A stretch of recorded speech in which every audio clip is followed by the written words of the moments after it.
हम दोनों भावनात्मक कहानी।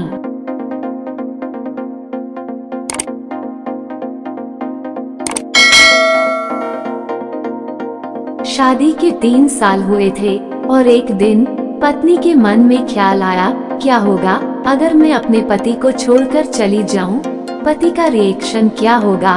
फिर वह क्या करेगा? इसी विचार के चलते पति की परीक्षा लेने के लिए उसने एक चिट्ठी लिखी। उसमें लिखा, आपके साथ रहकर बोर हो गई हूँ, मुझे अब इस गृहस्थी से कोई लगाव नहीं है, मैं तुम्हारे साथ एक पल भी नहीं रह सकती, इसलिए मैं तुम्हें और इस घर को छोड़ कर जा रही हूँ। उसने वो चिट्ठी टेबल पर रखी और खुद बेड के नीचे जाकर छुप गई। थोड़ी देर बाद पति ऑफिस से घर लौट आया। उसे घर में अपनी पत्नी कहीं नहीं दिखी। फिर उसकी नजर टेबल पर रखी चिट्ठी पर पड़ी। चिट्ठी को उठाकर उसने पढ़ी। थोड़ी देर तक बिल्कुल शांत रहा, कुछ नहीं बोला। फिर उसने उसी चिट्ठी में पीछे कुछ लिखा और अपने मोबाइल में गाने बजाकर जोर जोर से नाचने लगा। फिर उसने अपने कपड़े बदले और अपनी एक फ्रेंड को फोन लगाया और कहने लगा, मैं आज आजाद हो गया हूँ। मेरी बीवी को आखिरकार ये एहसास हो गया कि वह मेरे काबिल नहीं है, इसलिए वह खुद ही मुझे छोड़कर हमेशा के लिए चली गई है और मैं अब आजाद हो गया हूँ। तुमसे अभी सामने वाले बगीचे में मिलना चाहता हूँ, फटाफट वहाँ आकर मुझे मिलो। ऐसा कहकर पति घर के बाहर निकल गया, दोनों आँखों में आंसू की धारा लिए। पत्नी बेड के नीचे से बाहर निकली। उसके हाथ थर थर कांप रहे थे। कांपते हाथों से उसने टेबल पर रखी वो चिट्ठी उठाई और पढ़ी, जिसमें पति ने लिखा था, अरे पगली, तुम्हें तो ठीक से छुपना भी नहीं आता।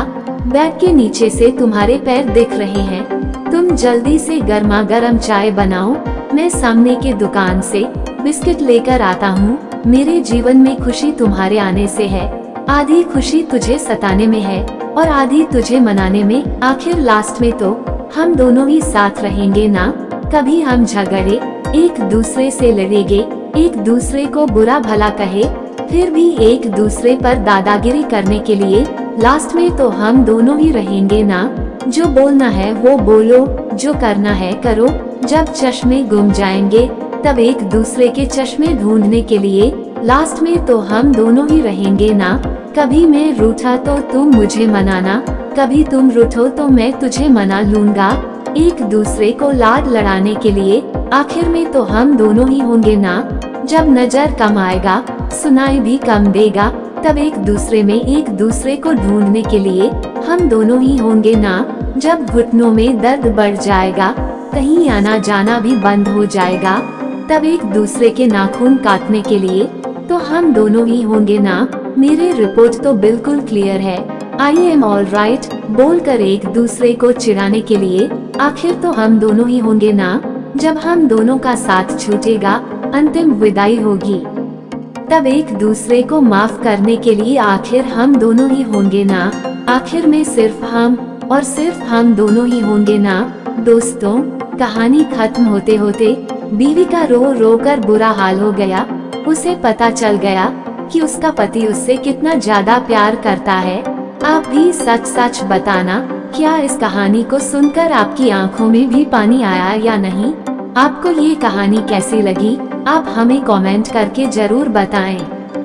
धन्यवाद।